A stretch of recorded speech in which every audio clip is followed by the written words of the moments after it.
Hello there guys, it's Time Travel Reviews back with part 2 of my comparison of The Land Before Time and Disney's Dinosaur, now with better lighting. Anyway, so last part I talked about The Land Before Time, and in this part I'm going to be talking about Disney's Dinosaur, also doing a comparison of the two. So yeah, as I said last part, I went into Disney's Dinosaur thinking I'd seen it, and in reality, I hadn't. And apart from the fact that I knew it was very similar to The Land Before Time, I really didn't know too much about the film when I first saw it. So I didn't realise, when I saw it, that the movie was actually a combination of live-action locations and CGI. I thought, with my Blu-ray movies and high definition, that it was actually all CGI.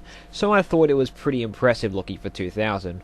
Also, some people say that the combination looks unnatural. Obviously, if I thought it was all CGI, I didn't think that at all, and that's a +1 for this movie, even before I start the summary.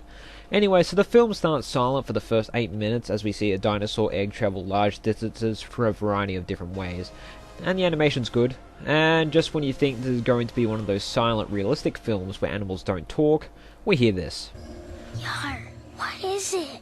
One thing that was good about The Land Before Time was that they let you know it's not going to be silent, because we hear a Triceratops shout while the narrator is still narrating. In this film, it just creeps up on you.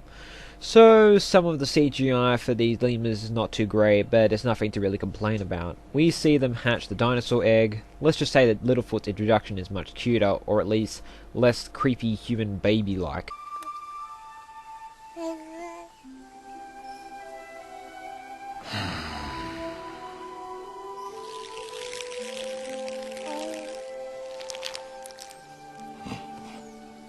Here. So, just like The Land Before Time, they cut to a few years later, where the dinosaur is quite a bit older, at least compared to Littlefoot, where he's still a kid. In Dinosaur, the baby dinosaur is now fully grown and has the name of Aladar. So there's no other dinosaurs around, and Aladar's friend, a lemur with ADD that sounds like Dexter from Jak and Dexter, is struggling with his love life. Don't worry, Zinny.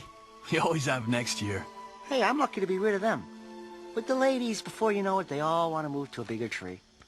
See? Disney's not trying to rip off The Land Before Time too much. They actually introduce a subplot about finding love. Much more original. But sadly for the lemurs, a meteorite strikes which wipes out all life on the planet. Nah, just kidding. It just kills their whole family. But the meteor striking scene actually looks quite spectacular. But of course, the couple of lemurs that are left standing are Aladar's adopted mother and adopted grandfather. See, it's not like they kill off Aladar's mother. See, this movie is completely different to The Land Before Time. I don't know why anyone calls it a rip-off. Oh, and that annoying Dexter lemur survives too.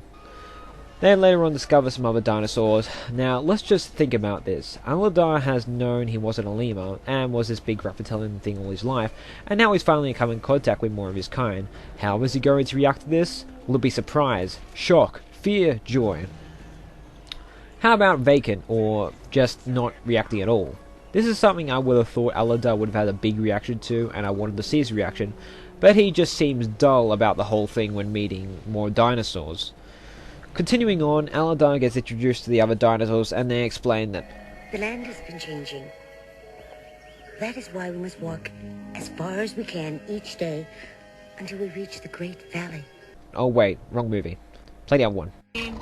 You want to get to the nesting grounds alive? Show some backbone. Hey there. Sorry. Right, okay, so they're heading towards the breeding grounds. So where have these dinosaurs been the whole time? Why couldn't they just stay in the breeding grounds all year round? Or has there been a sudden change in climate and now the breeding grounds are the only place that are still lush and green? And how would they know that? I guess you could say the same thing about The Land Before Time. So yeah, they have to travel towards the sunset to get there. Sounds familiar, doesn't it? And also we meet some characters in the herd. Some female dinosaur called Nera, who's the forced love interest in the movie, and a brother Kron, who wants to make sure the herd keeps on moving, which means sometimes leaving the slow dinosaurs behind. I have to say that I like both of these characters. Nera isn't anywhere near a one-dimensional character, and you could definitely see why Kron is motivated to do what he does. In that way, Kron isn't really an antagonist for the movie, and his personality is somewhat likable, which is good. We also meet up with a long neck, a Brachiosaurus named Baleen, a three-horn, I can't pronounce this, Styracosaurus named Ema, and Earl, a spiketail, Ankylosaurus, which can't speak. Sounds familiar. All we know now is a pterodon who refers to himself in third person.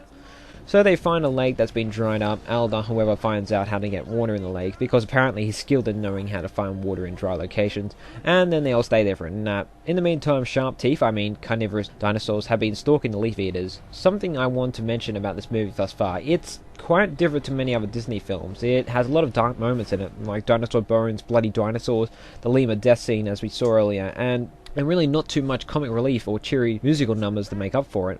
Now, at my age, I'm not complaining. It's actually quite refreshing to watch an animated film take itself so seriously, but it is surprising, and I wouldn't be too surprised if there was a bit of a controversy surrounding the film when it first came out. Moving on, Bruden, one of Kron's followers, gets injured pretty badly, and Kron leaves him behind. Aladar and the slow dinosaurs split up for the main group, find Bruden, and together take refuge in a cave. Unfortunately, the meat eaters find them, and Bruden defends the other dinosaurs, dying in the process. Just another example of how this film is quite dark for a Disney film. I also like how they didn't turn Bruden into a massive coward at the end or anything to show that he's some evil character, because he was hanging around with Kron. His defense of the dinosaurs and death is predictable, but expected, and as I said, I prefer it to him running away, because he is supposed to be an unlikable character. So the dinosaurs continue along the cave. I spy with my little eye. A rock. You got it again! Oh, you are good. Where have I heard that joke before? But anyway, they get to a dead end and break it down to find, what do you know, the breeding grounds. But of course, we have to go back for the others. Aladar, being the fit and strong dinosaur he is, manages to catch the herd of the dinosaurs that were many miles ahead, who have met a dead end. Kron and Aladar argue about what's the right way to go. Eventually, Kron doesn't listen to Aladar and ends up getting the comeuppance for it. Jeez, another dinosaur dead. I know these guys aren't meant to be too likable characters and all, but still, quite dark. Anyway, they all go back to the breeding grounds, and we get a narration from Plea, the mother lemur, that no one could remember. None of us really know what changes, big or small, lie ahead. One thing is certain, our journey's not over.